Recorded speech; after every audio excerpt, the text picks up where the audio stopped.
দুধের স্বাদ ঘোলে না মিটলেও দুধের সব পুষ্টিগুণ কিন্তু ঘোলে সম্পূর্ণরূপে পাওয়া যায়, তাও আবার বাড়তি মিল্ক ফ্যাট বা ননি বাদ দিয়ে।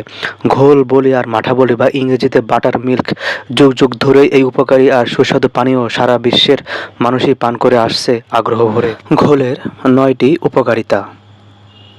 ১. ঘোল বদহজম রুখে দেয়। ২. ঘোল পেট ঠান্ডা করে। ৩. হজম ক্ষমতা বাড়াতে সাহায্য করে। ৪.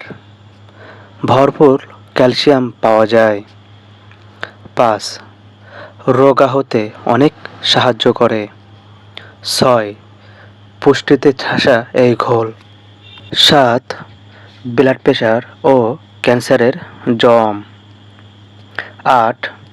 ডিহাইড্রেশন হয় না। ৯. দুধে অ্যালার্জি থাকলে এই ঘোল খেতে কোনো অসুবিধা হয় না। যাদের দুধে অ্যালার্জি আছে, দুধ খেলে অনেকে অ্যাসিডিটি হয়, সেই সব ব্যক্তিদের জন্য ঘোলের বিকল্প নেই। ঘোলের স্বাদে তাদের কোনো অসুবিধা হবে না, তাই সবাই ঘোল নিয়মিত খাওয়া।